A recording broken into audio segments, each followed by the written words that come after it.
बहुत समय पहले की बात है। एक छोटे से गांव में एक गरीब किसान रामलाल अपने परिवार के साथ रहता था। रामलाल बहुत ही ईमानदार और मेहनती इंसान था। उसकी रोजी रोटी खेती से ही चलती थी। एक दिन जब रामलाल खेत में काम कर रहा था, उसकी बैलगाड़ी की लकड़ी टूट गई। यह देखकर रामलाल बहुत दुखी हुआ और सोचने लगा कि अब वह क्या करेगा। रामलाल की पत्नी गीता ने उसे जंगल से नई लकड़ी लाने की सलाह दी। रामलाल ने गीता की बात मानकर जंगल की ओर रुख किया। जंगल में उसने एक बड़ा पेड़ देखा जिसकी टहनियां बहुत मजबूत और नीचे लटकी हुई थीं। रामलाल ने सोचा कि वह इन टहनियों को काटकर अपनी बैलगाड़ी को ठीक कर लेगा। जैसे ही रामलाल ने पेड़ की टहनी काटने की कोशिश की, उस पेड़ के अंदर से एक यक्ष प्रकट हुआ। यक्ष ने रामलाल से कहा, यह पेड़ मेरा घर है, इसे मत काटो। रामलाल ने यक्ष से कहा, यदि मैं लकड़ी नहीं काटूंगा तो मेरी बैलगाड़ी ठीक नहीं होगी और मेरा परिवार भूखा मर जाएगा। यक्ष ने रामलाल की स्थिति को समझते हुए कहा, तुम्हारी ईमानदारी और मेहनत देखकर मैं बहुत प्रभावित हूँ। मैं तुम्हें एक वरदान देने को तैयार हूँ। जो भी तुम चाहोगे मैं तुम्हें वह दूंगा।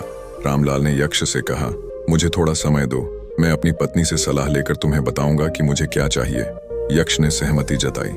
रामलाल तुरंत घर लौटा। रास्ते में रामलाल का दोस्त मिला। रामलाल ने उसे सारी कहानी बताई और उससे पूछा, मुझे क्या वरदान मांगना चाहिए।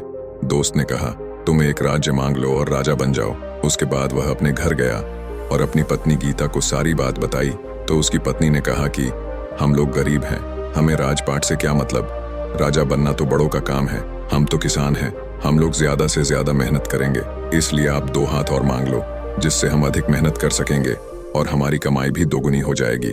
रामलाल ने सोचा कि उसकी पत्नी की सलाह अधिक व्यावहारिक है और वह जंगल में यक्ष के पास लौट आया। रामलाल ने यक्ष से कहा, मुझे 4 हाथ दे दो ताकि मैं अधिक काम और अधिक खेती कर सकूं। यक्ष ने रामलाल की इच्छा पूरी कर दी।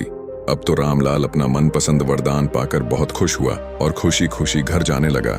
जैसे ही वह गांव में पहुंचा, लोग उसे राक्षस समझकर डंडे से पीट पीट कर मारने लगे। अब रामलाल वहां से किसी तरह जान बचाकर जंगल की तरफ भागा। अब रामलाल अपनी गलती को समझ गया और फिर से यक्ष के पास गया। उसने यक्ष से कहा, मुझे अपने पुराने जीवन में ही खुश रहना है, मुझे मेरी पुरानी बैलगाड़ी ही लौटा दो। यक्ष ने रामलाल की सच्चाई और पश्चाताप को देखकर उसकी इच्छा पूरी कर दी। रामलाल ने इस घटना से सीखा कि दूसरों की सलाह पर बिना सोचे समझे चलना हमेशा सही नहीं होता।